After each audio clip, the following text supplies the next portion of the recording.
Start? Okay. Well, good morning, or good, I guess for Melody, it's good evening, but good morning, everyone else with our colleagues that are joining us for our special Asia edition of the mEducation Alliance Symposium. My name is Anthony Bloome. I'm the Executive Director of the mEducation Alliance. This is our 11th annual symposia. We're at day 3.5. With one more day of the symposium. And for some of our colleagues, such as Bardie, who have joined us for the other parts of the symposium, we appreciate with the time zone that you've made a special effort. We're thrilled that we are working with our colleagues at KERIS, UNICEF, and ADB to be able to host this session. I'll introduce my colleagues in just a moment, but wanted to give a little bit of background about our annual symposia. Next slide, please. So this, our 11th annual symposia, the theme changes every year. This year's theme is foundational literacy and numeracy. Probably comes as no surprise to any of you about how important that is. And obviously the theme of this year's symposia is reiterating the important role of technology, not the least of which the challenges that we've had in light of COVID-19. So we're delighted that we have so many terrific presenters to be able to share their experiences with us.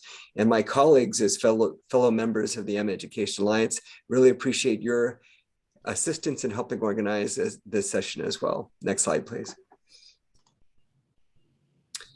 The theme of the underlying theme of our event is that pretty much all these organizations that have been working in this space, particularly to support our learners, in various aspects, whether it's formal, informal, whatever, primary, secondary, are all superheroes. And want to thank you for your efforts, whether it's as organizations, practitioners, or policymakers, donors. The efforts that you've put in, particularly this last year and ongoing, to support learners in this challenging time in light of COVID. You are our superheroes. Next slide, please. The theme, we've organized the tracks of the symposium around the themes of Math, Power, and Literacy League.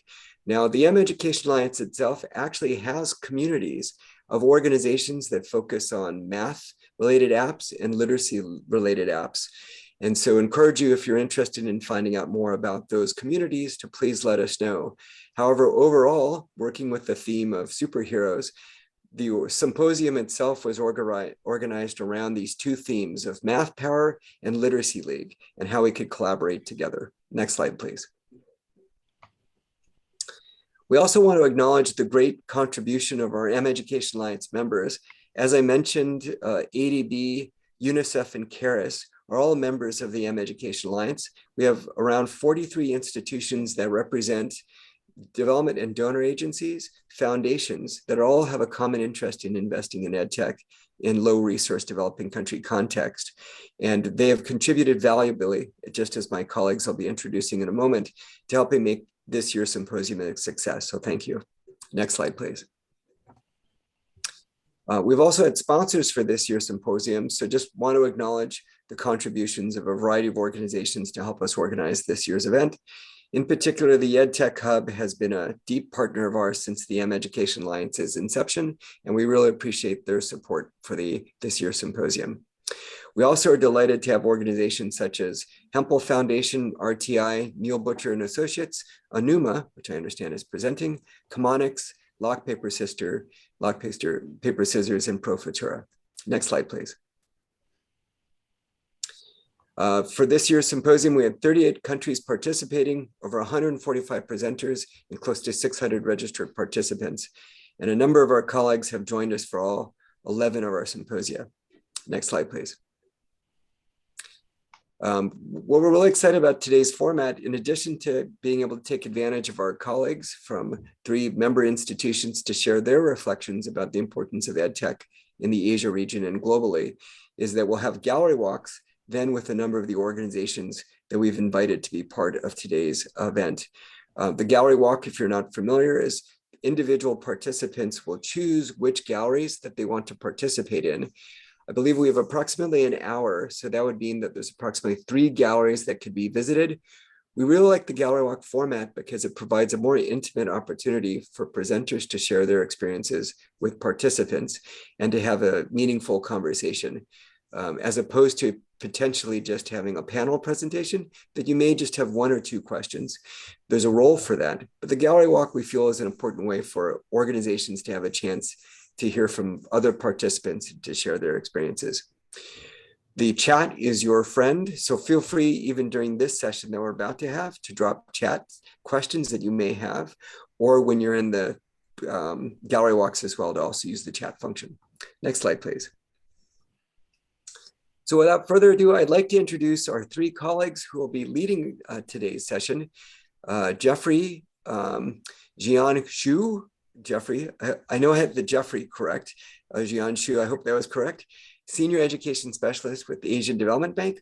We're joined by Frank van Cappelle, Regional Education Specialist from UNICEF. And we're delighted to have Seejoon Chang, Director of Digital Education Policy Division at KERIS, join us today. We're really excited. I'm just going to give a brief little background for some of our colleagues just to set the stage. Jeffrey serves in the ADB education sector as a member of an expert pool in the area of education and technology, and he covers ADB's engagement in education-related projects, particularly using ICT and education technology to promote equity, improve efficiency in teaching and learning. Frank is a regional education specialist at UNICEF South Asia office, who's been working in the education sector for 15 years, prior to South Asia in Eastern Europe and Central Asia.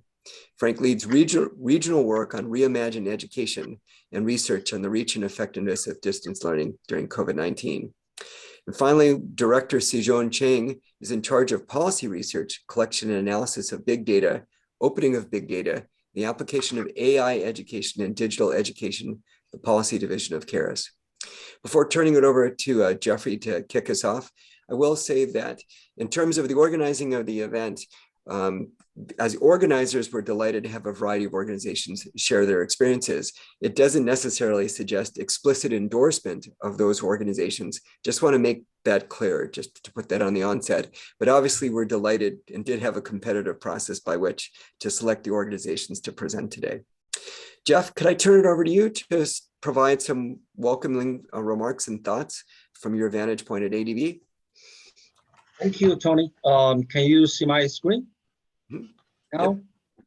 Okay, good.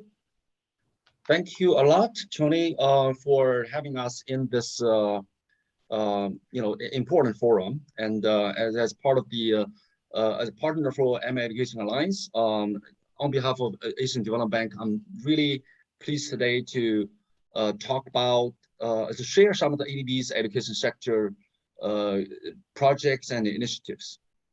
As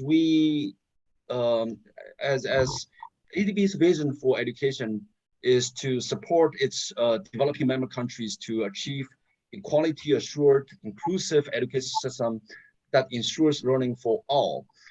This is aligned with the UN SDG 4 of the ensuring inclusive and quality education for all and promote lifelong learning. So we're focusing on three pillars as part of the ADB vision: scaling up operations in the education sector, supporting economic growth, and at the same time promoting innovation. So if we just look at the ADB's education vision and the theory of change, so it's informed by 7 interrelated analysis and developments. Number 1 is the megatrends affecting education. Number 2 is the problems and the challenges related to poor learning and employability. Number 3 is ADB's strengths, weaknesses, opportunities, and threats, what we call SWOT, based on our operations and knowledge work. Number 4 is a lesson learned from ADB and other institutions' operations in improving learning, equity, and the labor market outcomes. Number 5 is the emphasis of ADB's strategy 2030 to take a multi-sectoral approach and its implications. Number 6 is the subsector and thematic areas, including EdTech is one important thematic area, as well as private education. Number 7 is the implications of COVID and on rethinking and reimagine education. So this picture shows the 5 operational departments projects that ADB has supporting South Asia, Southeast Asia, Central and West Asia, East Asia, and the Pacific. As we can see, the South South Asia department, really supporting South Asia, has dominated the education sector lending due to a large population of developing member countries and much greater needs across all levels of education. For example, Bangladesh has the largest share of education lending and now includes all levels of education. Similarly, India is also a big one, expanding its borrowing from predominantly skill development before, but now more to school education, basic education. And other DMCs also have robust education portfolio with a high demand as well. So similarly, if you look at the second is Southeast Asia has maintained a high share of education lending, and then followed by Central West region is growing and has a great potential to grow much more, with the time to come. So the right picture shows from a subsector focus perspective. Tibet is still taking the biggest share, followed by tertiary education, and then the K-12 basic school education projects are rising as well. And today's session with the mEducation Alliance, the symposium actually focused on foundational literacy and numeracy, which is largely supported by a lot of our K-12 school education and basic education projects. Now, if we try to look at a real life project that in our developing member countries, this is a content portal development project. As we know, COVID has forced virtually all countries to move to distance and online learning. The digital content portal will be one key enabler for this. This project we look at is one of the member countries has contents uploaded on national repository with the multimedia contents consisting of ebooks, videos, and audio clips.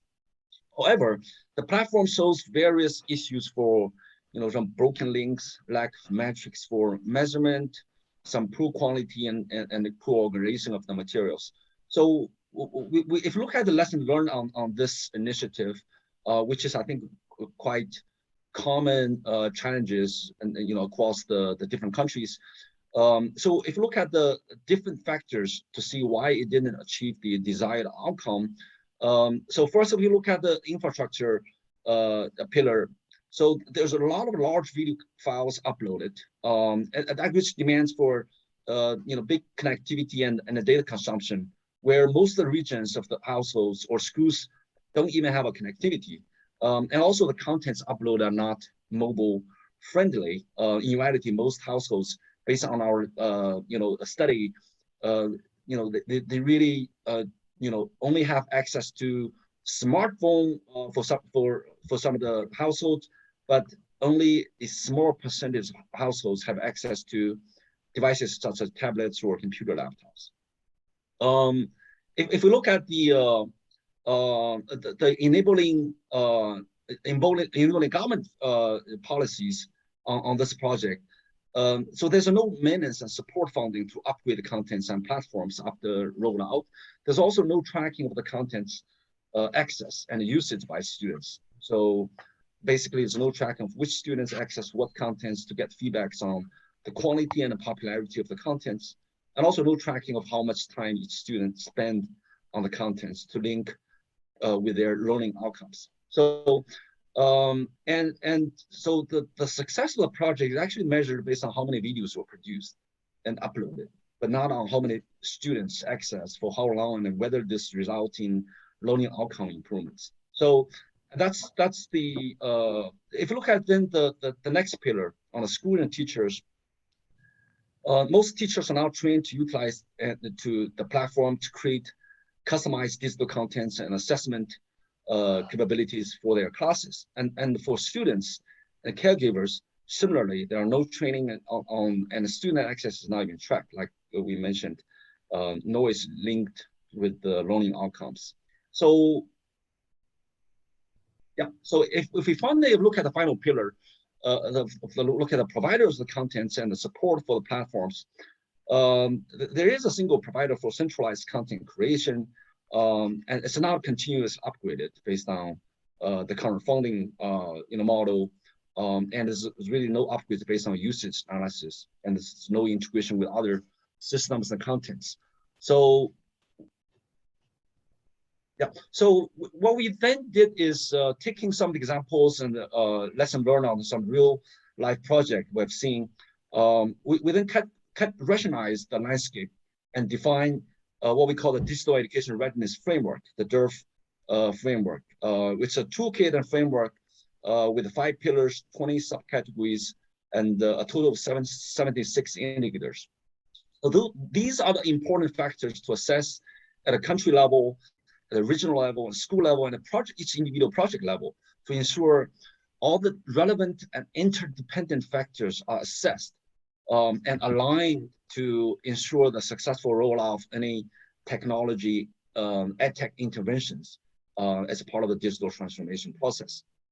So what we're seeing, this picture is saying, when we look at the different developing member countries, and it's indeed a widening digital gap, and really a varying modalities, existing at the same time across age groups, countries, and regions within countries.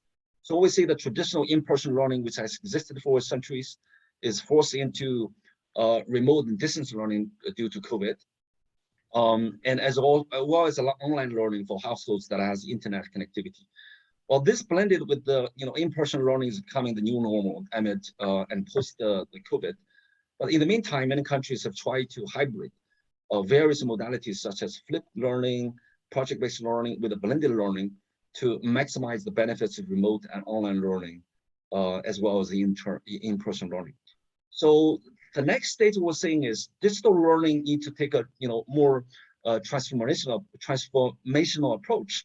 It's really taking the blended learning to the next level by digitizing the whole pre-class, in-class, post-class teaching and learning processes for both online and offline. Because we know digital learning is not simply what we see the moving teacher online. We call it digital learning. It's really have to digitize the teaching and learning processes, and with technology-enabled interactive classrooms, technology-empowered teacher training and teacher professional development to really have full visibility of students' learning progress data. And with the accumulation of students' learning data, I think various platforms start to offer enhanced algorithms and intelligence to automatically adapt to personalized learning needs based on each student's unique competency and knowledge level. So all 4 phases of learning modality exist in different countries. The question is, what are the key factors we need to consider to maximize the investment and move the countries to the next level? And that's part of what we developed as the ecosystem approach with the digital education readiness framework. So we then look at some of the success stories that we seen that will utilize the ecosystem approach. This is the Pachi model piloted and scaled out in Bangladesh by the Black Institute of Education Development. This is as what we see is a low-tech telecommunication model consisting of a tele-consulting component and a tele-learning component to integrate psychosocial support with learning through playful approaches to encourage positive engagement between caregivers and children. So the successful implementation of this project is based on the holistic ecosystem approach we discussed earlier, and by integrating infrastructure, government policies, and support schools and teachers, children and caregivers, and the curriculum and technology providers together as a cohesive collaborative effort. I think I pretty much at the time mark, so we can have more discussion later on as part of the session. After we will be also very excited to see the gallery walk as well for different edtech innovations supporting foundational literacy and universities. So without further ado, I will turn back the door to Tony for our next speaker. Thank you. Jeffrey, great and terrific slides, I have to say, Jeffrey, and we'll be happy to share this with the broader audience as well. And thank you for the specific vignette and examples, both of the overview of programming that's being supported, but also for specific activities to highlight. So I want to turn it over now to Frank. Frank, we're really excited to hear about UNICEF Rose's activities in the region. Over to you. Thank you so much, Tony, and thanks very much to mEducation Alliance for organizing this, and also ADB and the KERIS for co-organizing this session in particular. So following on from Jeffrey's presentation, I'm also going to talk a little bit about some of the challenges in South Asia in particular around technology, as well as the potential. So in UNICEF, we have this initiative called Reimagine Education. Maybe you've heard about it. We are working with partners on this and with government. And it's basically the idea that with technology, we can reimagine education and address things like the learning crisis. And the learning crisis includes the crisis of foundational literacy and numeracy, which is the focus, of course, of this event. For example, in South Asia, I'm based in the regional office for South Asia, covering 8 countries. My colleagues Vidur and Kate are also joining. So together we support countries around Reimagine Education across these 8 countries. And in South Asia in particular, there is a learning crisis. Even before the pandemic happened, 58% of children aged 10 were unable to read and understand a basic text. And that situation can only have gotten worse now. We're also the region with some of the longest school closures in the world, including one country which actually has the record for the longest school closures, Bangladesh, which is fortunately just reopened, but it had 1.5 years of closures, and a number of other countries also had really long closures. And we're also one of the regions with the biggest digital divides, so limiting opportunities for learning during the pandemic. So you can imagine the learning crisis, the school closures, and the digital divide all adding up. But at the same time, technology offers a lot of opportunities as well. So I'll try to look at it from those 2 different perspectives. Next slide, please. So this is the 5 pillars of Reimagine Education, which are in those blue boxes in the bottom. So what is required to transform the way education is done, and for technology to complement learning and accelerate solutions towards for example, the learning crisis just mentioned. So we need world-class digital solutions, and of course we need connectivity and devices, and also we need to engage young people in the design of these of the solutions and the strategies. But at the top half are the elements that we in the South Asia office have worked on to complement those pillars and to make sure that they're implemented in a way that is equitable, in a way that is scalable, given all the challenges that we have in the region around the digital divide, reaching the most marginalized, and also working very closely with our partners and making sure that learning is at the center. We have found that very often technology solutions fail. And if you look at the literature around that, a lot of them do fail because they don't keep learning at the center. They're too technology driven. So that is one of the key elements of our approach. If you just click next, I think there's a little bubble that will come up. Yes, that's digital skills. So digital skills is really at the heart of this, and also something I will get back to later in my presentation. But I think we can think of the need for there's the importance of foundational literacy and numeracy, but also the importance of we could call it, I guess, foundational digital literacy or foundational skills, and those really need to go together. In a way. And actually, I was struggling myself just getting into the Zoom call just earlier. So, digital skills are, you keep on getting reminded about how important they are just to benefit from technology in any area. Next slide, please. So just a very brief snapshot of some of the work that we're doing around Reimagine Education in UNICEF. And I won't go into too much detail here, but one of the key things has really been to work with government on the national strategies. And over the last 1.5 years, that's especially the strategies around, continuing learning during school closures, helping them roll out with the television programming, mobile-based learning solutions, and also, of course, print being a key one for those that don't have access to technology. So working with national governments and subnational governments as well on the different strategies. We've also done a lot of research which we've been publishing over the last few weeks, and that's been also a joint activity with ADB. We had a webinar series. And then there's also a new, relatively new Asia Pacific Technical Working Group on Digital Transformation in Learning and Education. And that is something that we are doing together with partners. And really,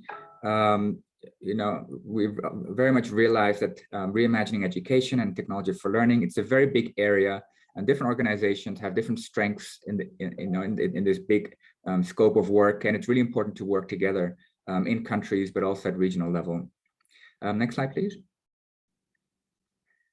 So these are some of our publications over the last, mainly over the last year during the pandemic, to help guide governments, to help guide our own work as well around reimagining education. For example, a guidance on distance learning is also, as well as a standardized approach to monitoring the reach and effectiveness of distance learning during school closures. Next slide, please. Yes, not sure how. Yes.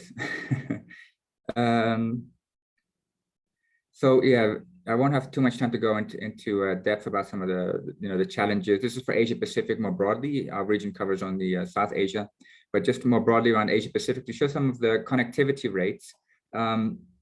So there's a lot of progress has been made over the last few years. Actually, it's astonishing to see how internet access rates have improved in many countries, but there's still countries that have a long way to go. This data is a little bit outdated, so it's probably a bit higher now, but we have countries in our region like Afghanistan where only 12% are connected, and 18% in Bangladesh, 17% in Pakistan. So we have a really long way to go to provide access to connectivity to all households in our region to really benefit. So it's not just a matter of reaching the most disadvantaged. We're speaking about reaching the majority of the population being a challenge. But there's been a lot of progress in this area. So I'm sure that these numbers are now a little bit higher. Next slide, please. So that's one aspect of the digital divide. And typically when we think of the digital divide, we think about two things: connectivity and access to devices. And that's another critical issue.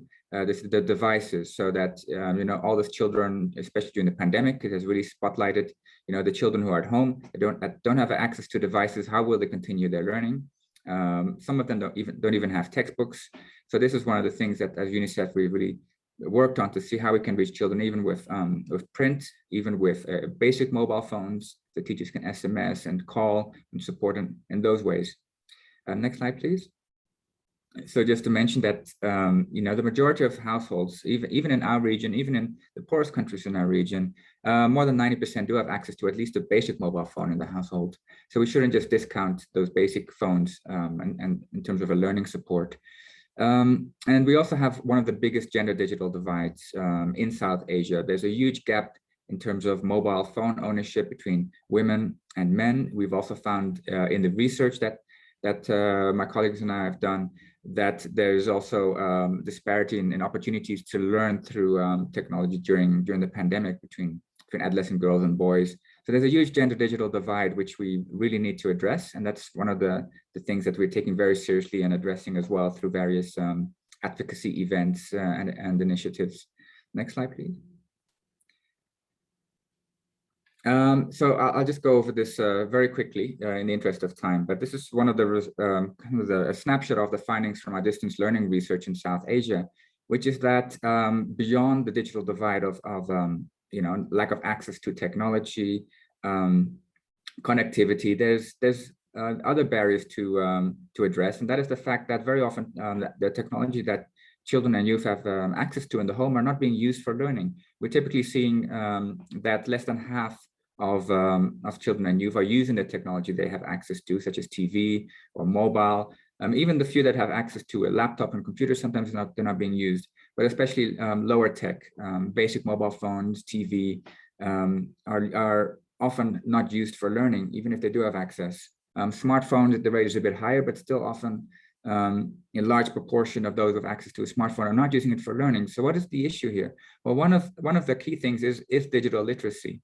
So to be able to benefit from a device, and that includes, for foundational literacy and numeracy that they were speaking about at this event, you do need some level of digital literacy, some level of awareness of how you can use the device, some support as well. And teachers also need to be digitally literate. That's also something that we at UNICEF are really working on right now with governments, is try to incorporate this in teacher trainings.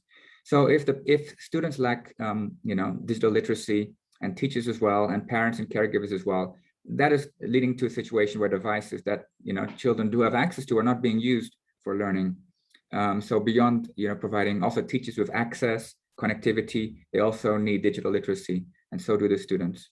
And that is also led to a situation where the majority of children and youth in our region, we have found, actually had quite little contact with teachers during the pandemic. And quite a lot of children had absolutely no contact with teachers.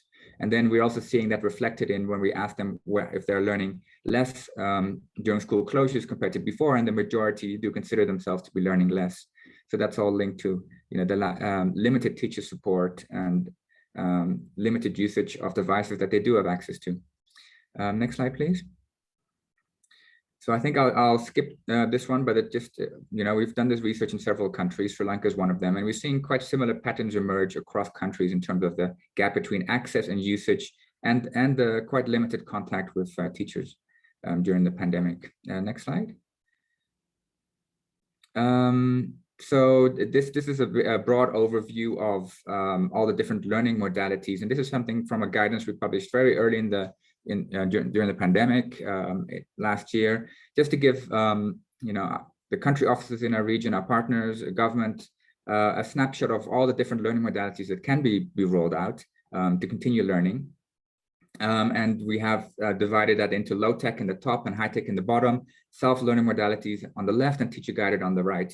And then we, just emphasizing that we really need more teacher guided learning modalities. It's very difficult for students to learn on their own without support from their teachers. Next slide, please.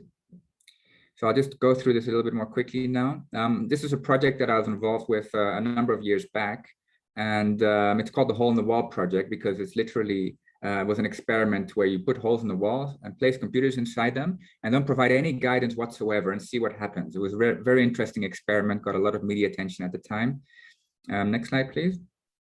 And this is just to flag some of the findings from this experiment, and that is that, and I think this is my last slide, but just some food for thought.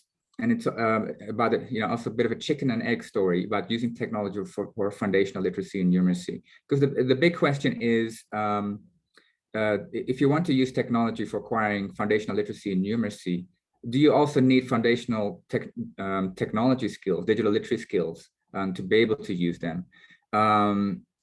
Because what I found also in my research in India is that in order to use technology, you actually need foundational literacy and numeracy skills. So it's chicken and egg, one requires the other in a way.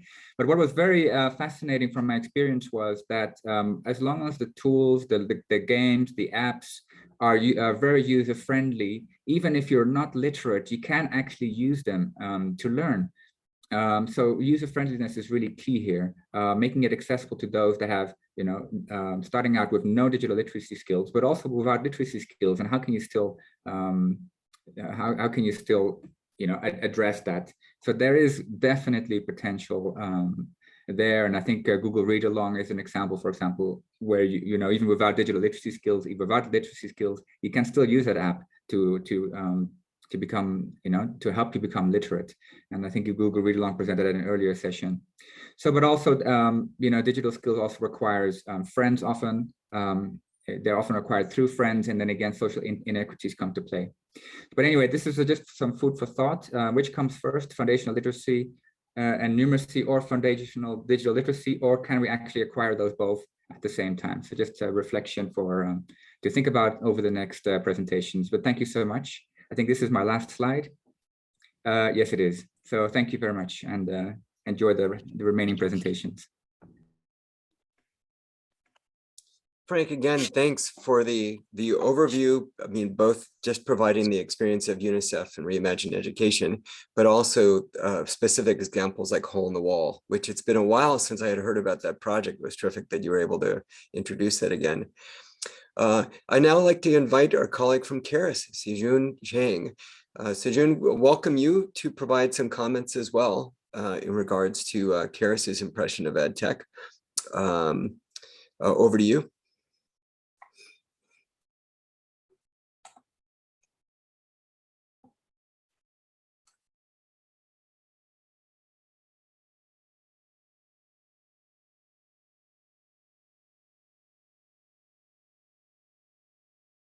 Seejoon, can you hear me?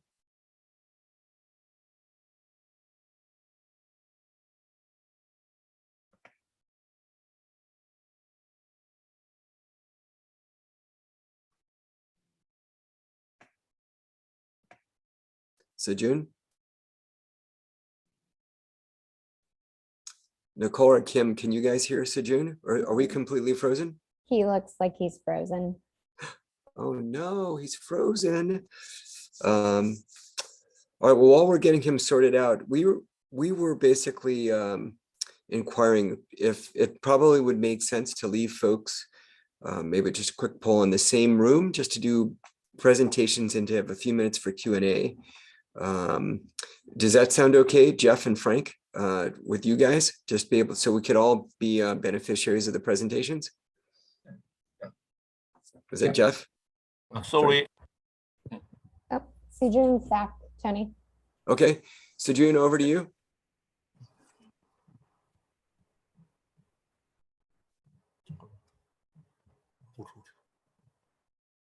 Can I share my slide?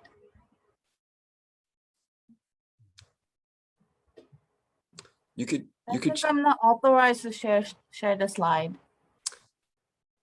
Nicole, we have the slides, right, that have been sent by Seejoon. No, we do. Yeah, just Seejoon, I'm wondering if, just in the interest of time, would you mind just talking through the slides while we get those sorted out and put them up? Can you see them from your end? yeah, I can.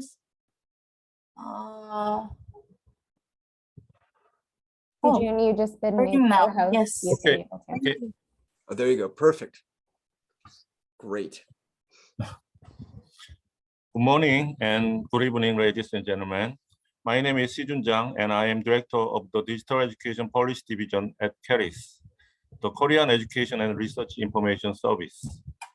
It is my great pleasure to welcome you all to the Asia Showcase session of the 2021 mEducation Alliance Symposium.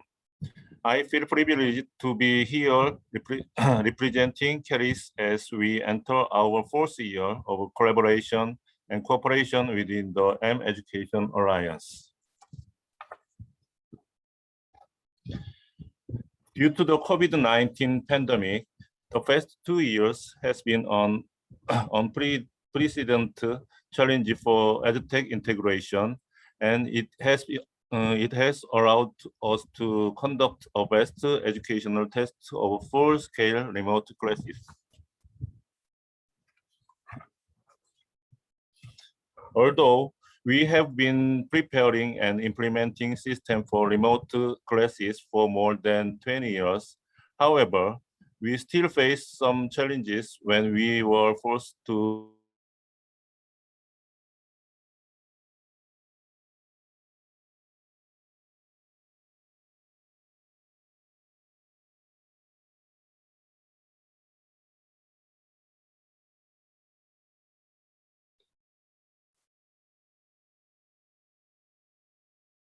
What would be a technology event without technology issues? So did Seejoon freeze again? Yes, This we just did. stopped. Okay. Well, so Let's just skip the slide and I'll just skip this camera. okay.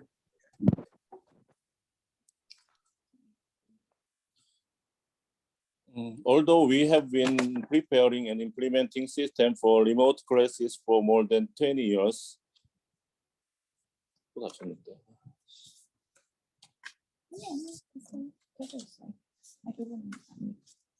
however, we still face some challenges when we were forced to move online in such a short space of time.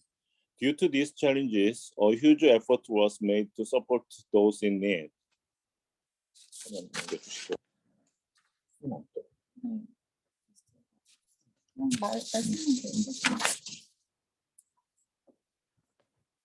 99% of Korean households already had access to the internet. In addition to that, Korean government had made agreement with the mobile carrier company to provide free data for all education contents. The capacity of KERIS e-learning websites was elevated to 3 million in 2 weeks, and EBS online classes to 3 million as well.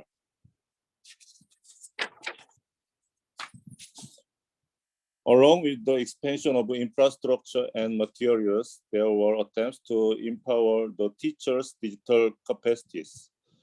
At the end of the day, it is always the teachers who hold greatest importance. KERIS conducted a website called School On and Teacher On to accelerate peer support among teachers. School On is an online learning community for teachers to share information and resources on online platform and tools, and exchange ideas and insights on teaching and classroom management. In the second year of the pandemic, it is time for us to bridge digital divide and education gap. It is, however, still questionable whether our education system should simply return to their pre-COVID-19 state. Due to the emergency situation, technological development has accelerated and the number of students and teachers within ICT know-how has increased. So where do we have from here? How can we adapt to our students' changing perspective on technology? COVID-19 is still with us. However, it is now time to diverse a new education system that embraces the technological advances that has been made to take full advantage of AI and to tailor educational content to the individual students. I would like to extend my thanks to the mEducation Alliance team for making this event happen, and I hope that it is great success. Thank you. Thank you, Director Chang. Terrific. And again, we'll be quite happy to share these slides and the comments and really appreciate the important work that KERIS has been doing both in the South Asia, but globally as well. We've had a long collaboration with KERIS, and it's terrific to have your comments. Well, rolling with the times, folks, instead of the gallery walk, we're just going to do back-to-back presentations. Then we'll give an opportunity for all of us to be able to hear your terrific work. So what I'd like to do is to just introduce folks as in the order of the agenda. So we're not going to use the breakout rooms. We're just going to do the presentation as a group. So I'd like to invite first Ritica Lacoul, Senior Program Manager, and Melody Zavala, Director of Books for Asia of the Asia Foundation. Ritica and Melody, wow, what a time zone you guys represent in terms of your participation.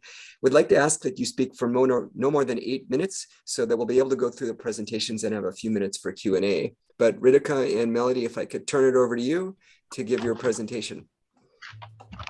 Sure. Can you hear me? Yes. Oh, thank goodness, because it's showing me that you can't. Great. Well, hi. I'm Melody Zavala, and this is my colleague Ritica Lacoul. We work on the Let's Read initiative at the Asia Foundation. So we're going to give you a quick walk through what we're up to and leave most of our time for discussion at the end. So please drop your hellos and questions into the chat and share what we're doing might connect to your projects. So 5 years ago, we launched the Let's Read initiative to encourage children, families, and communities to embrace reading. Let's Read builds the skill of local book creators to produce relatable stories in local languages and builds the skill of children with fun reading programs and the ability of families and communities to support reading. Our goal is to shift the perception that reading is a chore to a perception that reading is fun for children and adults. So currently we're implementing Let's Read through 15 Asia Foundation country offices and in 46 languages. The backbone of our initiative is our Let's Read digital storybook platform and reader apps. Today we carry over 7,000 stories with Creative Commons licenses. And in the last year, we've had 5.4 million books read on our platform, and we currently have over 38,000 app installs. So of course, We can do many things that many of the platforms can do, filter by reading level and subject, and many other features. But today we'd like to show you some of our newest capabilities. In fact, just last week, we released a redesign of our Let's Read platform, which is very exciting. The redesign project was driven by our desire to increase usability, engagement, and accessibility. And our design team was comprised of 5 contributing staff in order to represent as many different cultures, contexts, and life experience of our users as possible while being cost effective. And to increase usability and make readers feel at home in the library, we're now able to prioritize language options by the reader's location from the moment they enter the library. The entire interface will be in their language of choice. So for example, if you're in Cambodia, your interface will be in Khmer. And we're working with translation communities in every country to adapt the interface into every ethnic and majority languages we carry. So this feature will become more complete and evident in the months ahead. And to keep children in a positive reading cycle of reading, they can now set reading goals. And when a child completes a story, it is celebrated. They can choose to do a reading extension activity, and new books are suggested to them. We believe that these small nudges and other features are ways in which technology can encourage positive reading behavior in combination with supportive programs involving parents and teachers. And to increase emotional attachment, children can choose reading buddies to encourage them on their reading journey. And finally, the My Books section allows readers to easily download and access their books while they're offline. And they can also share those books with others directly between phones without using cellular data or being connected to the internet. A big focus of our redesign was working with experts in accessible web design to integrate features that are responsive to different learning styles. So for example, we can embed alternative text in stories that assistive devices can detect for readers with visual impairments, while learners not using an assistive device would see only the story text. To produce listen and learn stories, what we call listen and learn stories, we've developed an audio text synchronization feature. So it has an innovative drag and drop style way of syncing in the audio and text. So it's easier and more efficient to produce these listen and learn books. Our first sign language series or stories are currently being produced with partners in Nepal as part of the Begin with Books project supported by All Children Reading, a grand challenge for development. So these features are currently being tested and fine-tuned behind the scenes and will be released in the months ahead.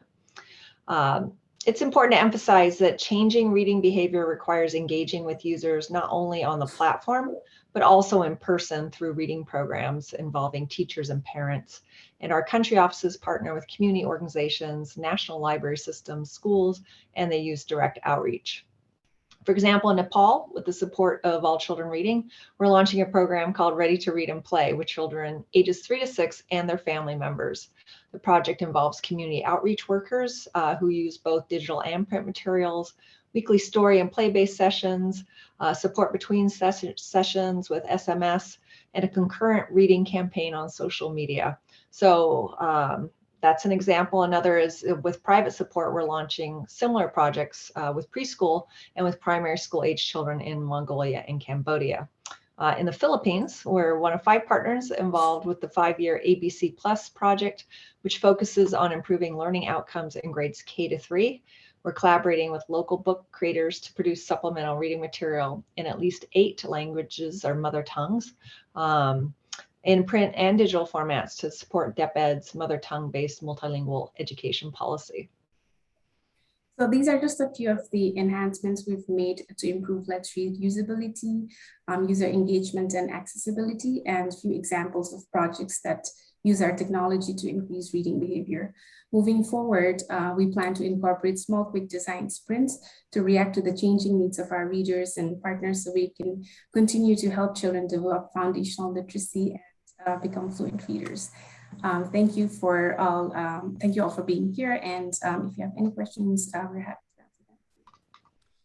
Ritica and Melody, that was terrific. And also thank you for sticking to the time. So we make sure we have time at the end for Q&A. And Melody, what strikes me is for how many years that we've had the good fortune to hear about Asia Foundation's work and to see the evolution of your project, you know, in the 11 or so years that I've known you, including with All Children Reading. So congratulations, Ritica and Melody, to your amazing work in the countries that you are providing kids with terrific material. So if you wouldn't mind, I'm going to invite people to ask questions in the chat of Melody and Ritica. And again, should we have, and Ritica and Melody, if you want to drop your email addresses, that might be of interest as well. And then should we have time afterwards, we'll then open it up for general questions. Thank you so much. At this point, I'd like to now invite, if I pronounce the name correctly, Seulki Choi, Core Impact Team from Enuma. Seulki, how close was I to pronouncing your name correctly? It was perfect. Thank you. over to you. And really excited that I also should mention that the mEducation Alliance has a particular strategic partnership with Enuma that we're thrilled to be able to share your experiences globally as well. Over to you, Seulki.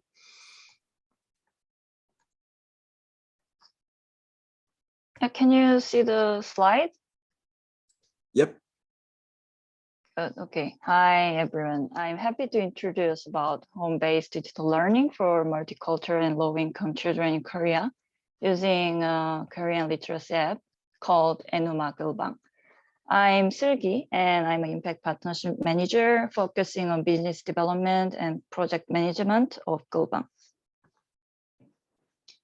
So in the light of the COVID-19 pandemic, the gap created by distance learning has even grown bigger. According to the survey results by Ministry of Education, 69% of primary and secondary teachers in Korea feel the educational gap is wider caused by distance learning. Teachers also responded that schools should support children to improve their self-directed learning skills to close the gap. Particularly young learners are much more vulnerable as guardian support is necessary. So with this situation, Enuma Gulbang can grant multicultural children and slow learners access to digital learning solutions for Korean literacy. It covers from an early childhood to the first grade literacy level, and it contains dozens of games and 100 books and videos. A child can engage in learning activities independently for a long time without adult instruction and learn by themselves. Children can practice how to spell, how to write, understand the meaning of the text, and combine letters. In the learning course, children can take quizzes every 5 days to track the progress for the individualized learning. Based on the result, it creates additional review courses. In multi-language, guardians can see the lesson progress of the child on their learning time, recent activities, and some useful information on the school.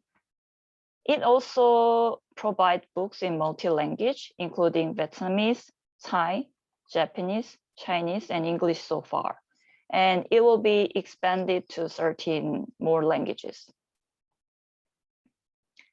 As a co-winner of the world's largest digital learning competition called Global Learning X Prize, for 5 years of the competition with Kiki School, we proved that the children can learn on their own with mobile device, and the better software leads to the higher achievement in children's learning outcome. Gulbang builds on Kiki School, focusing on literacy to maximize learning outcomes and usability by all children. So as a part of the corporate social responsibility project of KB Gukmin Bank, Enuma Gulbang project launched in last year, and it has continued the following year. We provide tablet installing Gulbang app to multicultural and low-income background children between 4 and 9 years old. Since last year, 400 children have been participating in the project each year. All of 800 participating children are from disadvantaged background. 52% of them are from multicultural family, and 48% are from low-income background. Participants were identified and recommended by local governments and local children's centers. As the app is designed for home-based learning, children are encouraged to use it at home freely. But some of the participants use it at the local children's center as they prefer. We have consistently monitored the learners' app usage with the guardian's consent. Each tablet PC is equipped with an LTE SIM card that allows automatic and regular uploads of log data. The app was installed as kiosk mode to prevent children from inappropriate content and help maintain the healthy level of media dependency. After a 1-year project period, a tablet is automatically factory reset, and children can keep it as their personal device that would have otherwise been difficult to access. So based on the log data from last year, from 400 participants, children play Gobang every day for 22 minutes on average. Interestingly, it was found that children living outside of capital area play a longer period of time on average compared to those in the capital area.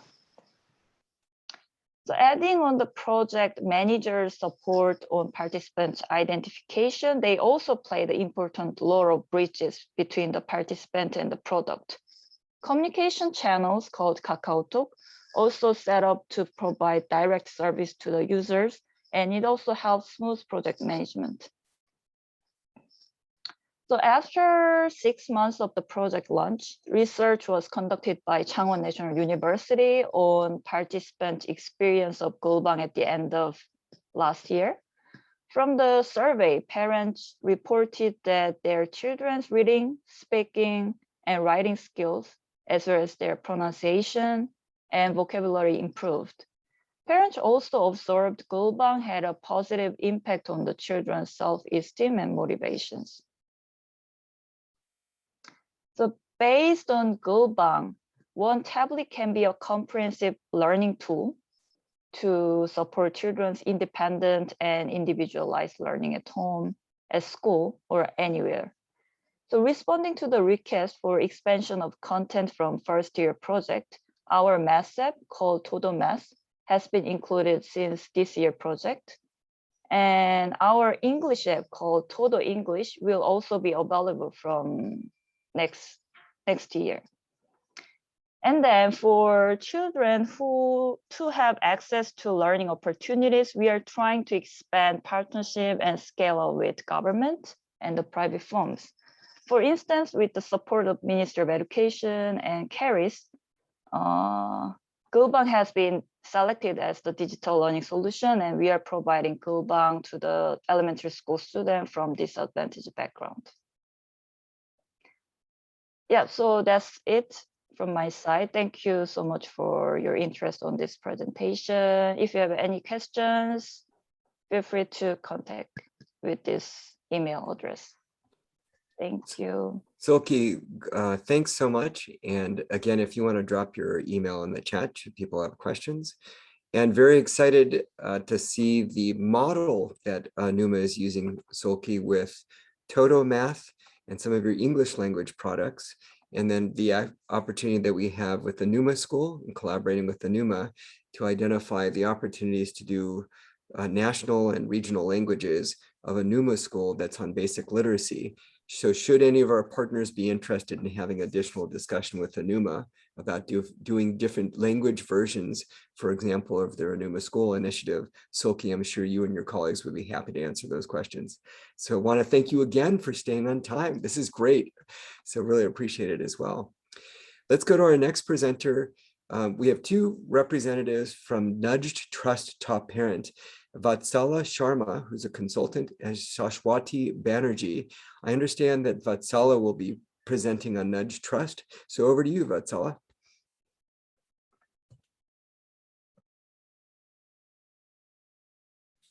Hi, just starting in a second.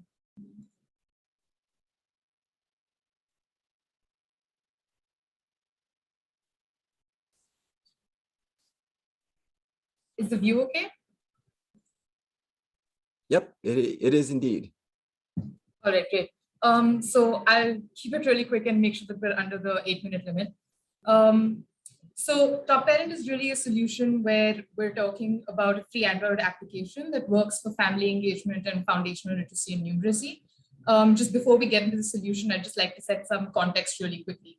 So India has the largest number of young children in the world, but even before the pandemic, over 50% of our kids couldn't read at grade level by grade 5. And what that really told us was that this gap in learning starts at a very, very young age. Since the pandemic, we learned that over 92% students lost at least one language ability in India specifically, and over 82% young children lost at least one mathematical ability. We know that this school closure that's been going on for the past 1.5 years has caused a massive, massive learning loss. And so we know that within India, the need to transform the ECD space is huge. And so the question that our team was really asking is that, how can we really empower parents with language, resources, and strategies to support their young children at home itself? And how can we do this in a manner that reaches low literate populations and parents who might be parents of first generation learners? So I'm actually just going to play a short video that shows you what our app is. I apologize if the video is actually in Hindi, but we do have English subtitles for it. Top parent में आपका स्वागत है। ये app आपके बच्चों की पढ़ाई और परवरिश में आपका साथी है। खुद को आसानी से रजिस्टर करें और अपने बच्चों की सही एज सिलेक्ट करें। एज यानी सही उम्र का चुनाव हमें हेल्प करता है आपके बच्चे और आपके लिए ठीक सामग्री चुनने में। और ये है आपका होम पेज। यहाँ आपको दिए जाते हैं हर हफ्ते कार्य, जैसे बच्चों और आपके लिए वीडियोस, हिंदी, इंग्लिश और मैथ के कार्य पत्र और फैमिली क्विज। वीडियोस में है पढ़ाई, पेरेंटिंग और सीखने सिखाने के वीडियोस। मम्मी, ये तो मैं 7 का पहाड़ा बोल रहा हूँ। खुद ही बन जाओगे टॉप पेरेंट। हर हफ्ते बच्चों के लिए इंग्लिश, हिंदी और मैथ के कार्य पत्र, जिससे वो खेल खेल में अपनी स्कूल की पढ़ाई प्रैक्टिस कर सकते हैं। महीने के अंत में एक चैलेंज, जिससे आप और हम मिलकर जांच करते हैं कि आपका बच्चा कैसे आगे बढ़ रहा है। और एक मजेदार फैमिली क्विज, जो लाता है पूरे परिवार के लिए सामान्य ज्ञान के लिए। और इन सब से आप जीतते हैं टॉप पेरेंट पॉइंट्स। बोनस कार्य करने से आप जीतते हैं और पॉइंट्स। स्कोरबोर्ड पर आप अपने जीते पॉइंट्स किसी भी समय देख सकते हैं। हर तरफ से आपका फायदा ही फायदा। बस फिर देर किस बात की, शुरू हो जाए और बनिए एक top parent. Right, so just really quickly, content on our app refreshes every week for 52 weeks. We use a dual curriculum model to educate parents on the science of early childhood and how they can actually use specific strategies to scaffold learning at home. As you could see, the medium of instruction was Hindi, again, mostly to just reach families with first generation learners. When we come to the aspect of foundational literacy and numeracy, our entire learning progression is continuous for ages 3 to 8. We have a very broad framework of milestones that broken down into domains and competencies, and all the content on our app is pegged to very, very specific learning outcomes. And the idea is that children receive this content in different modes of media as well. So they have videos, and then they can do worksheets based on the same videos. And then the parents are also shown activities that they can do to drive the same content home. Our focus really is on empowering parents to implement as much learning as they can in their homes as well. Our entire app is actually gamified, which means that the back end of our app actually captures every attempt and every click that a child makes on the app. This is actually pretty great for us because we can actually see how a child is performing through attempt data on the back end. And we can also capture performance data once every 4 weeks through a monthly assessment, through which children are actually segmented into cohorts, and they can be provided with remedial content based on content they might not have done so well in, just to really help them up the ladder of learning. We want to make sure that we're supporting them completely. Since April 2021, we've had over 85,000 downloads, and we have about 40,000 monthly active users. We define monthly active users as people who complete at least one core activity. So they at least watch the videos, they at least do the worksheets every week. But what we have noticed as a trend is that most of our users who are active users do a lot more than just one core activity. So that's some really good preliminary feedback for us. The journey, however, has not, of course, been without its challenges. So we do make a lot of decisions to tweak our engagement strategy. We cohort users based on what their data is really telling us, where they're dropping off the app, or where they might not be using some of our curriculum. And based on that, we send them very, very customized nudges to specific groups, and to basically push them to do exactly what they need to ensure that they're completing the learning journey on a specific topic. After we do this, we also keep collecting data continuously to make sure that did the nudge work, did it not work, what was the actual reason, is there any other way we can really support our parents? So apart from the qualitative data that we collect on almost a weekly basis, something that's in the pipeline right now is actually a randomized control trial that we're working on in partnership with another organization, where the two big questions that we're really looking at is that if parents are engaged with a lot more, does it lead to a shift in improved learning outcomes in foundational literacy and numeracy? And what level of support do we need to provide parents outside of just the app? So does that mean weekly phone calls? Does that mean a conversation twice a week to actually talk them through some of the strategies? What level of support do they exactly need to actually produce a significant shift in a child's learning outcomes? Just quickly wrapping it up here. We're on track to actually reach about 250,000 users by March in 2022. We're all hoping to solidify our proof of concept through our RCT. But really what we're looking for is that we're looking for people who might want to adopt this solution for their own regions and states. So we're looking for partners who can white label the product with us, because it's set up in such a way that virtually any content can be used for it. And we're also looking at language versioning to reach larger sets of communities within India itself. I will be dropping my email address in the chat box itself if anyone has any questions, advice, and would just like to talk more about what we're doing. Thank you. Vatsala, thank you as well for a terrific presentation. And your video reminds me, and I don't know if you guys had sent in, our FLN Foundational Literacy and Numeracy Showcase video that you may have sent in videos for it. But we have 50 of the videos from presenters for this symposium. And if you haven't, that video is terrific. So would value being able to share that as well. Also, like just in simply the journey as you've explained, that there was also challenges as you went along and you had to pivot in regards to accommodating those changes. So I think we may have a question in regards to that at the end, should we have time in light of COVID-19.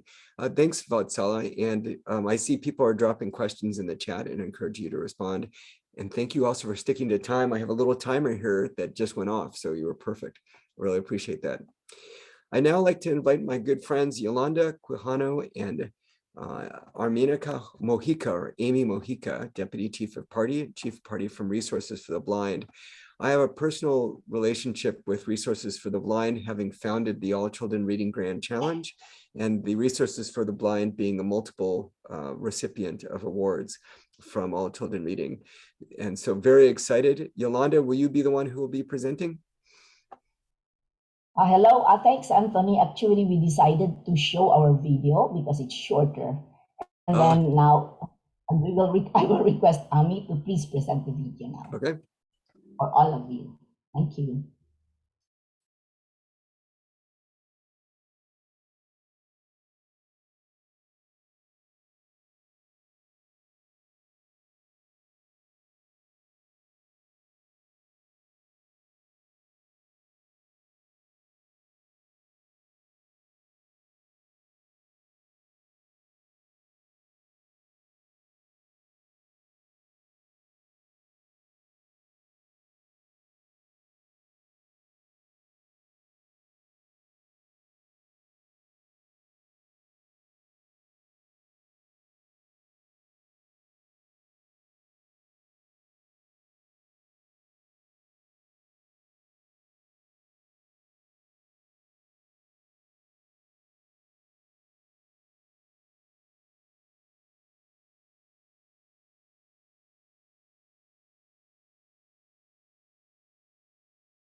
Hi, Amy. I'm just going to give you a tip. If you want to stop sharing and then reshare, you'll be able to click a box in the corner that says share sound.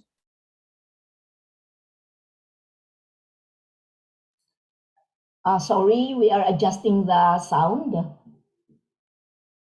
Yolanda, you might want to tell Amy to stop sharing and then reshare, but then there will be a button in the bottom that you will have to click to share. There you go. Gabay, in coordination with the Department of Education, developed the Filipino Sign Language Curriculum as literacy intervention for deaf children in kinder to grade 3. What is Filipino Sign Language Curriculum?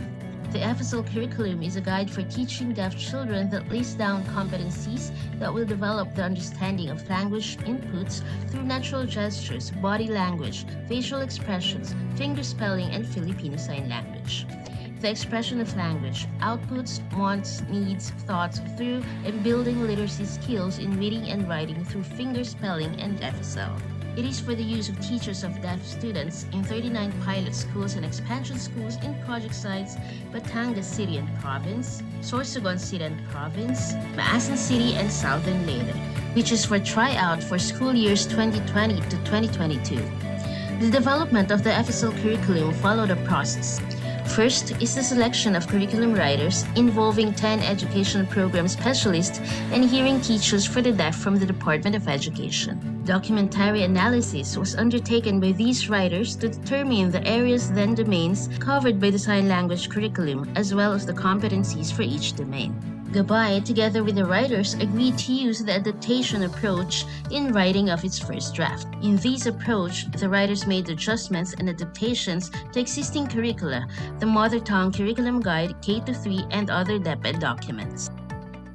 Followed by a series of consultation and validation, this process made sure that there were deaf teacher aides from the project sites as well as deaf parents and professionals who reviewed the curriculum for its relevance, age, and grade appropriateness, and the assurance that these competencies are measurable for analysis and revisions. Presently, the field tryout started with the implementation of the Fsl curriculum. The Fsl curriculum is organized by grade level, areas, and domains. For each area and domain, there are content and performance standards. After the standards, there are a list of competencies or objectives that the teachers will use on their lessons. In summary, there are 4 areas. The receptive and expressive language has 5 domains, 4 for reading comprehension and study skills, and 3 for writing and composition. The other components of the Fsl curriculum includes the Filipino Sign Language training, followed by the workshop on reading development of deaf children via Zoom. These trainings not only provided deaf awareness and specific strategies to develop the competencies, but also demo lessons shown by teachers and a parent to a deaf individual, covering some competencies in the 3 domains of the Fsl curriculum. As outputs of the training, each participant prepared prototype lesson plans and activity sheets that are used in the implementation of the Fsl curriculum. The activity sheets could also be used by parents for teaching their deaf children at home, since there are no face-to-face classes. With these comes the development of the Gabay learning resource materials that include the Fsl dictionary in electronic and printed version, as well as the compilation of the prototype lesson plans and activity sheets to be used in the 3 project sites. Teachers' updates and feedback have been submitted on the usage and implementation of the Fsl curriculum, involving their efforts, initiatives, strategies, and learnings gained from the Gabay trainings and workshops they have attended. They were much grateful on how the Fsl resources, trainings, and materials have been very useful and helpful in teaching their deaf students. Parents have also expressed their gratitude to Gabay in providing trainings on Fsl to better communicate with their children and in making learning resource materials available and accessible to them. Ako ay nagpapasalamat ng marami sa Gabay USAID at maging sa mga tagapagturo o guro. Dahil sa kanila, naramdaman ko ng tunay bilang isang kapatid na nais makapag-aral at matuto ang aking kababatang kapatid na ang edukasyon ay hindi isang pribilehiyo, kundi isang pantay na karapatan ng bawat estudyante o bata, may kapansanan man o wala. Aking pinasasalamatan din ang bawat guro dahil parte sila sa naghahatid ng kaalaman at gumagabay sa mga magulang upang patuloy na ma-access ang mga materyales na ito. FSL link, FSL video, FSL activity sheets, FSL journal at iba pa. Maraming salamat po sa inyong lahat, sa mga guro at lalong-lalo na sa Gabay USAID. These are just some of Gabay Project's initiatives as intervention to improve reading performance among deaf learners, but due to the restrictions brought by COVID-19 pandemic, Gabay encountered challenges as Fsl Curriculum implementation was hampered by COVID-19, such as face-to-face classes are being suspended. Trained teachers are supporting parents to provide instruction to their deaf children. Parents lack knowledge and skills in FSL. And lastly, monitoring and technical assistance could not be undertaken. Despite all of these, with the continuous collaborative efforts of our partners and stakeholders, we are able to strengthen inclusive education in the Philippines.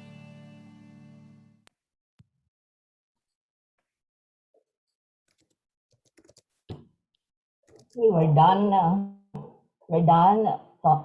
Tony? Okay. Well, I was going to say, Yolanda and Amy, very exciting, not the least of which the relationship that Resources for the Blind has with DepEd or the national government, how important that is for building their own capacity. And then the resources that you've provided over the years, just in terms of strengthening content provision for the learners. It's also very exciting to hear about the work that you're doing across a variety of learners with disabilities as well that we spoke just beforehand. So would encourage folks that are interested in finding out more about Resources for the Blind, maybe Yolanda and Amy, you could also drop your emails in the chat. And I saw that one of our clever elves indicated that your full video is on our FLN showcase, our website as well. And certainly look forward, any of the organizations, including we heard from Asia Foundation, that are focused on supporting learners with disabilities, we're really excited to be able to share those examples. So thank you, Yolanda and Amy, and again, encourage folks to ask any additional questions that they might have. So let's go to our last presenters. And again, it looks like we may have a few minutes at least for questions. I'd like to turn it over to Marni Silalahi, Education Advisor with Save the Children, and Bardie Barclay-Sutton, Impact Consultant with Inclusive Education. We're also really excited that the mEducation Alliance has entered a strategic partnership with Save the Children to be able to support its EdTech provision and working with colleagues such as Inclusive Education, and that the Vice President of International Programs, David Barth for Save US, will be talking about our collaboration tomorrow morning with his welcoming remarks on the last day of our symposium. Marni and Bardie, should I just turn it over to you? Who's gonna present first? Me first, Anthony. Go ahead. Okay. Yeah, thank you, Anthony. Good morning, good evening, everyone. We are pleased to be with you here to share our foundational literacy and numeracy initiatives in Papua New Guinea. I'm here with Bardie. I'm from Save the Children, and Bardie from Inclusive Education. So our presentation will be about our Western e-learning project, which is implemented by Save the Children in partnership with Inclusive Education and sponsored by PNG SDP, Sustainable Development Program. Hey, Marni, just confirming the slides are sharing fine. Yes, great, wonderful. So my name's Bardie. I'm here with Inclusive Education. We're a social enterprise of Save the Children Australia, and our mission is to transform the lives of the world's most marginalised learners and educators by building their capacity through education technology. So this project, in collaboration with Save the Children and PNG, is an example of the work we do at the intersection of education technology, international development to help our partners successfully adopt EdTech in a challenging context.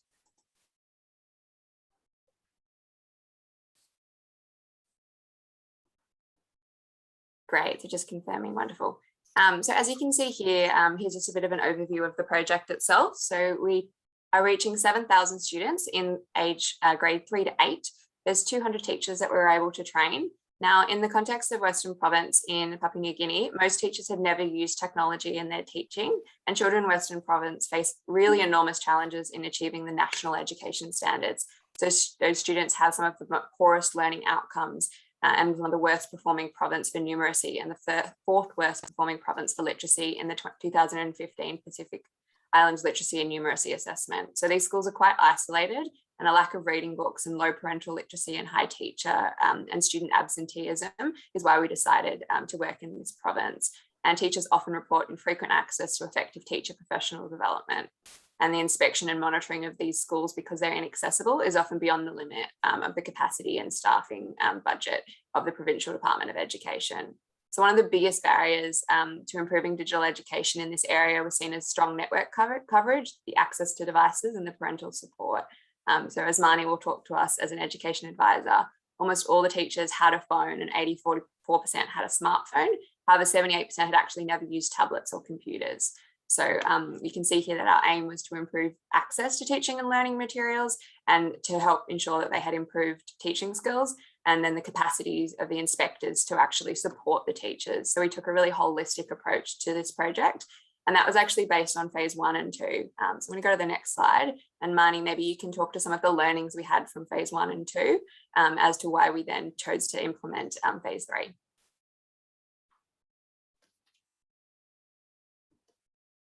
Thanks, Marni. Yes.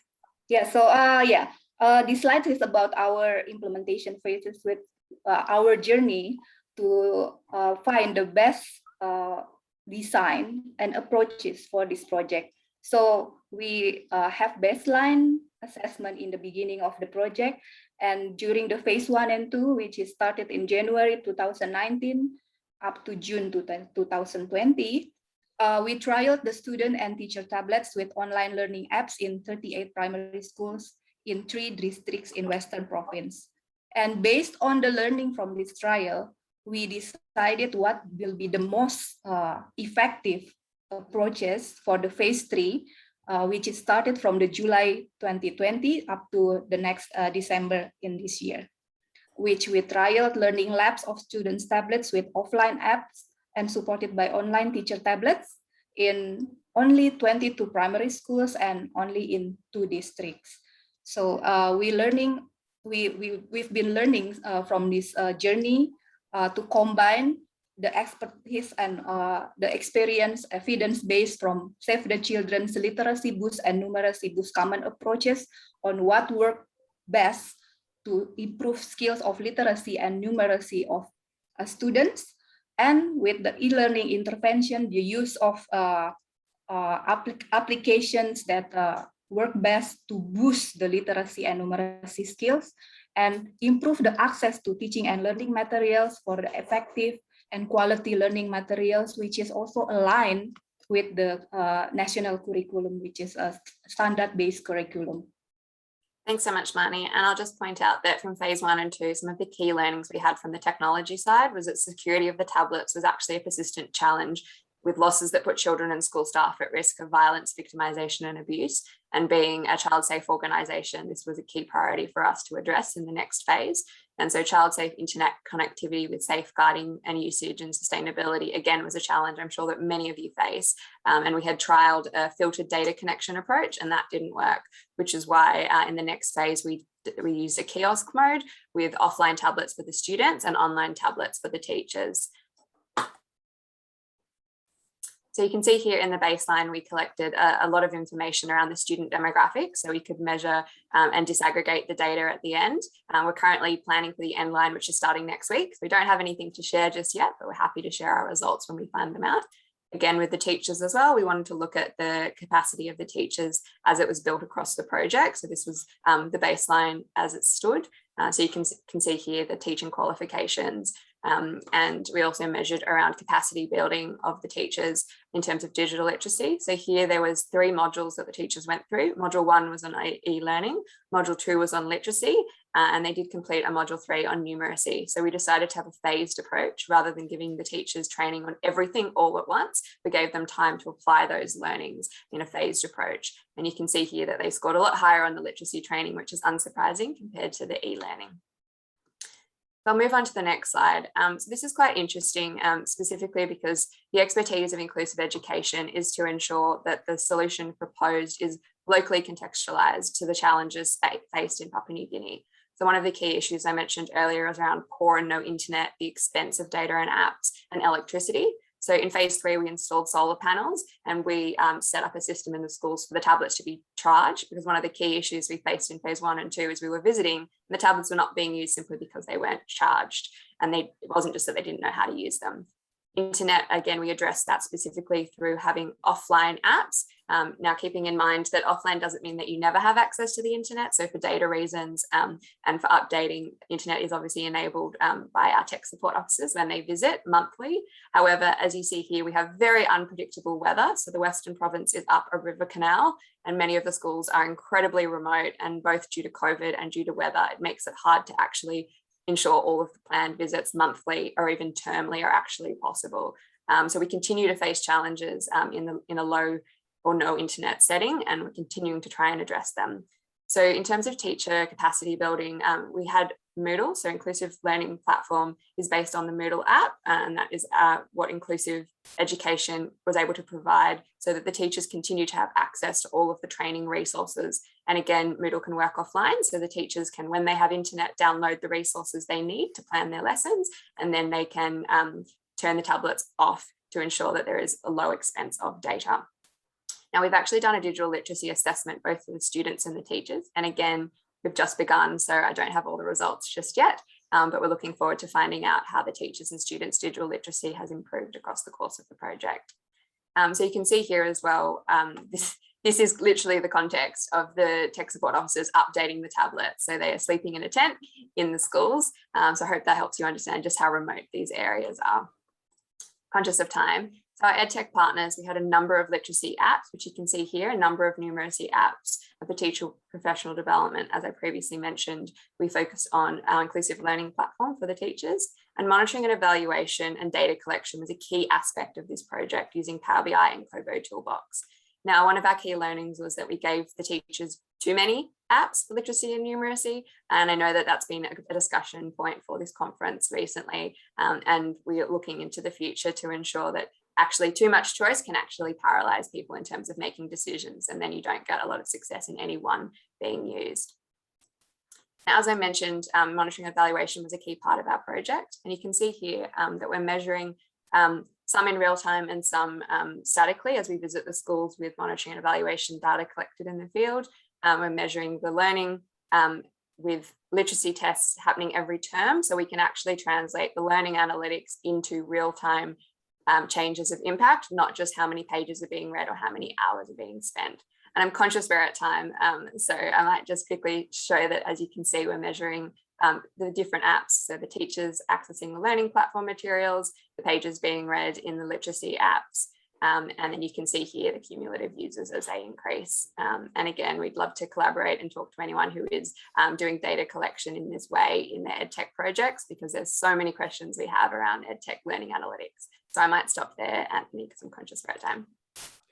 All right, well, Bardie and Marni, thanks so much.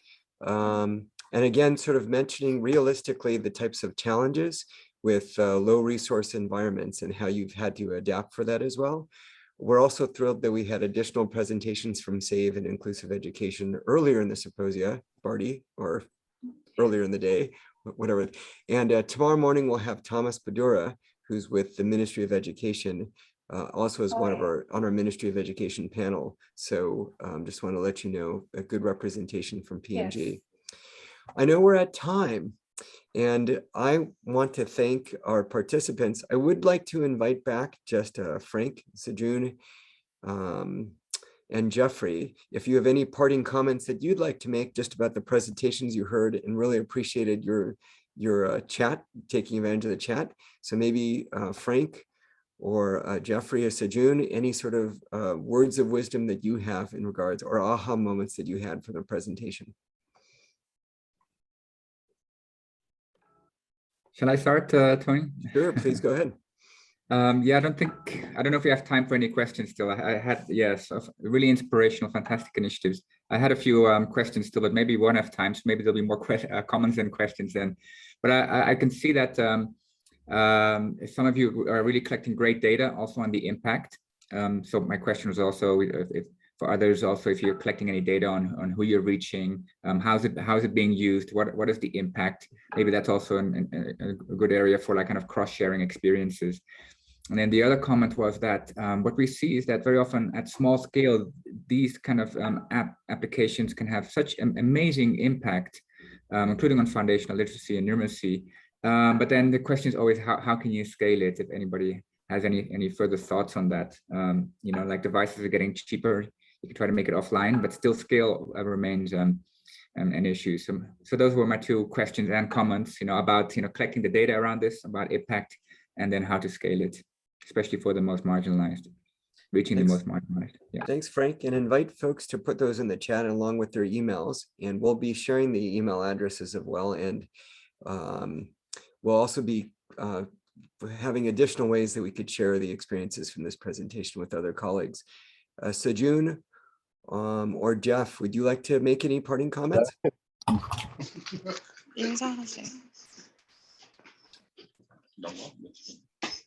Maybe I will just share a couple of thoughts.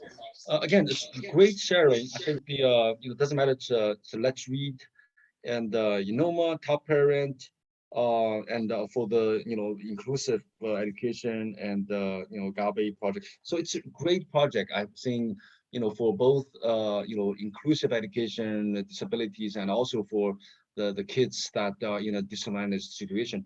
So I feel that I should go into more in depth of the applications and to experience myself. I actually forwarded just now in the beginning of the session the Let's Read Asia.org website to my sister, who has two preschool kids, and I hope they will enjoy the contents. And so yeah, great sharing. And I would have a similar question on the scalability part, because that's what we see in Asian our developing member countries as well. Beyond the pilot is the key situation around support, maintenance, and license, all that. If we scale this up in the public school system nationally. So if for just a quick example, we see the tech support picture in the inclusive education part, uploading and refreshing the tablets. If we scale out to millions of students in the country, how do we address this type of support in different regions? How many support personnel we would need? So that's just one small side of the scalability issues. So it would like to see if there are some real experiences from this, and so we can take from. I'll stop here. Right. Thanks, Jeff. Great questions. And as the rest of the symposium, there's just simply not enough time to be able to elicit the great feedback from our colleagues. But thanks for queuing up those really important questions. Seejoon, did you have any sort of words of wisdom or parting comments you'd like to make? Thank you, everyone. I would like to say thank you to all of the presenter today. I have listened with interest to everything that has been said.